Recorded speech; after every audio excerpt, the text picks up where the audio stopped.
ಕರಿಯಪ್ಪ ಮೇಟಿ ನಮ್ಮದು ಮಾಲಿಂಗ್ಪುರ ಊರ ಜಿಲ್ಲಾ ಬಾಗಲಕೋಟೆ. ಈಗ ಹೊಸ ಮೀಟ್ರ್ ಕೊಡಕತ್ತಾರು ಕೆ ಬಿ ಅವರು.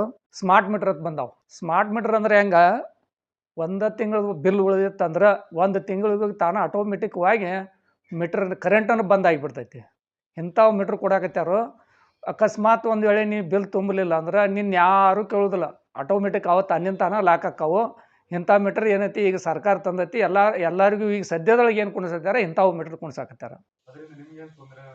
ಈಗ ಅದರಿಂದ ತೊಂದರೆ ಏನಕ್ಕೇನ್ರಿ, ನಮ್ಗೆ ಹಳಿ ಮೀಟ್ರ್ಗಳದಾವು, ಲೈಮನ್ಗಳು ಬರ್ತಾರ, ರಸೀಟಿ ಅವ್ರದ್ದು ಕೊಡ್ತಾರ.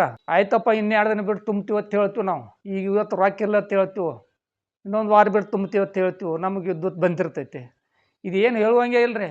ಆಟೋಮೆಟಿಕ್ ಒಬ್ಬವ ರೈತ ಆಗಲಿ ಅಥವಾ ನೌಕರಿ ಮಾಡೋವಾಗಲಿ ಮನುಷ್ಯ ಕರೆಂಟ್ ಹಿಡಿದ್ರು ಅವನು ಸಾಯುತನ ಬಿಡೋದಿಲ್ಲ.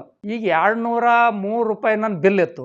203 ರೂಪಾಯಿ ಬಿಲ್ಲ 1 ತಿಂಗಳದಿದ್ರು ಲೈನ್ ಕಟ್ ಆಯ್ತು ನನ್ನ ಮನೆದು. ಈ ಕಡೆ ನಾನು ಅಲ್ಲ ಲೈನ್ ಫಿಟ್ಟಿಂಗ್ ಮನಿ ಫಿಟ್ಟಿಂಗ್ ಮಾಡಿಸಿದವನು ಕರೆಸಿದ. ಅವನು ಏನು ಫಿಟ್ಟಿಂಗ್ ಹೆಂಗೆ ಮಾಡಿದ್ವಿ ಪುಣ್ಯಾತ್ಮ, 8 ದಿನ ಆಯ್ತು ನನ್ನ ಮನೆಗೆ ಲೈಟ್ ಹತ್ತುವಲ್ವ ಅಂತೇಳಿ ಕರೆಸಿದ ನಂತರ ಅವನು ಚೆಕ್ ಮಾಡಿ ನೋಡಿದ ನಂತರ ಇಲ್ಲರಿ ನೀವು ಬಿಲ್ ತುಂಬಿದಾಗ ನಿಮ್ಮ ಮೋಟ್ರ್ ಚಾಲು ಆಗುತ್ತೆ. ಆಮೇಲೆ ನಾನು ಲೈಮನ್ಗೆ ಫೋನ್ ಹಚ್ಚಿದ್ದು, ನಮ್ಮ ಏರಿಯಾಗೆ ಸಂಬಂಧಪಟ್ಟದ್ದು ಲೈಮನ್ಗೆ.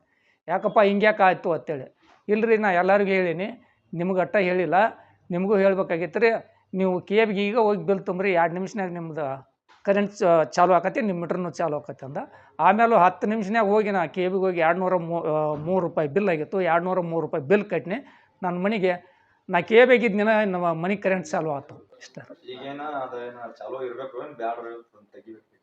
ಏನು ಇಂಥವು ತಂದ್ರೆ ಸರ್ಕಾರ ಇಂಥವು ತಂದಂದ್ರೆ ಹೆಂಗೆ ಕಟ್ಟಕ್ಕೆ ಸಾಧ್ಯ ಆಕೈತೆ? ಆಗಂಗಿಲ್ಲ.